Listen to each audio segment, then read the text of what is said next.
అక్కడ ఉన్న ఫ్యాక్ట్స్ ని ఒరిజినాలిటీ ఏదైతే ఫ్యాక్ట్స్ ఉంది నీ దగ్గర ప్రాపర్ ఏదైతే ఉందో దాన్ని బేస్ చేసుకొని ఉంటది. సో అక్కడ ఉన్న తీర్పు ఫస్ట్ ఆఫ్ ఆల్ తీర్పు గురించి మాట్లాడాలి అని అంటే ఇక్కడ ఏమైంది అనే ఇన్సిడెంట్ చెప్పాలి. ఇప్పుడు ఏదైతే ఈయన అక్కడికి వెళ్తున్నాడు, సో పిల్లగాళ్ళని చూపించడానికి విజిటేషన్ ఇవ్వట్లేదు. అండ్ అదే కాకుండా ఆమె రమ్మన్నా రావట్లేదు అని అంటున్నారు. సో ఇక్కడ ఆమె రమ్మన్నా రావట్లేదు అంటే మీ ఇద్దరి మధ్య అయిన ఇష్యూస్ ఏంది?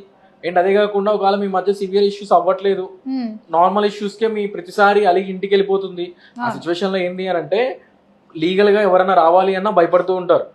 సో ఇప్పుడు ఏం చేయాలి అన్నప్పుడు కోర్టుకు రావాల్సిందే అని అంటాం, లీగల్ గా పోవాల్సిందే అంటాం. ఆ సిచ్యువేషన్ లో నేను కోర్టుకు రెగ్యులర్ గా రావాలా అని చెప్పి భయపడిపోతూ ఉంటారు. ఇక్కడ ఇవన్నీ పక్కన పెట్టేసి ఫస్ట్ ఆఫ్ ఆల్ ఒక కాపురానికి రమ్మని చెప్పి ఒక నోటీస్ పంపించచ్చు. సో దాన్ని ఏదైతే ఉంటారో రెస్ట్రిక్షన్ ఫర్ కాన్జుగల్ రైట్స్ కింద ఒక నోటీస్ అనేది వాళ్ళకి పంపించిన తర్వాత ఒక 15 days టైం ఇచ్చేసి దాని తర్వాత కూడా ప్రాపర్ రెస్పాన్స్ కనుక రాలేదు అనుకున్నా, లేదు అని అంటే వాళ్ళు నోటీస్ ఇచ్చిన దాంట్లో కూడా క్లియర్ గా ఆమె ప్రాపర్ గా రావడానికి అంత ఇంట్రెస్ట్ చూపించట్లేదు అనుకున్న సిచ్యువేషన్ లో కూడా ఒక మీడియేషన్ కోసం అని ఒక అడ్వకేట్ అప్రోవచ్చు. లేదు అనుకుంటే కోర్టు త్రూనే ఆల్రెడీ నోటీస్ పంపించారు కాబట్టి ఫర్దర్ గా నెక్స్ట్ ఒక ఆర్సీఆర్ పిటిషన్ మూవ్ చేసేసుకొని కోర్టులో కాపురానికి రమ్మని చెప్పి ఒక పిటిషన్ మూవ్ చేసుకొని, అంటే రెస్ట్రిక్షన్ ఫర్ కాన్జుగల్ రైట్స్ అంటారు. ఆర్సీఆర్ అన్న రెస్ట్రిక్షన్ ఫర్ కాన్జుగల్ రైట్స్ అన్న ఒకటే. ఏదైతే ఈ పిటిషన్ ని మూవ్ చేసేసుకొని ఇక్కడ ఎక్కడా కూడా నువ్వు ఎలిగేషన్స్ చేయవు.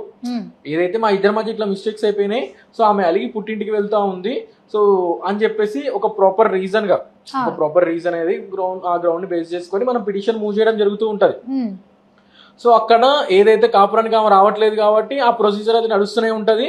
అండ్ ఆమె వచ్చిన తర్వాత ఏదైతే కోర్టుతో ఒక సమన్స్ రీచ్ అయిన తర్వాత ఆమె కనుక ఆన్ రికార్డ్ లోకి వచ్చింది అనుకున్న సిచ్యువేషన్ లో కోర్టుతో ఒక మీడియేషన్ అనేది జరగడం జరుగుతుంది.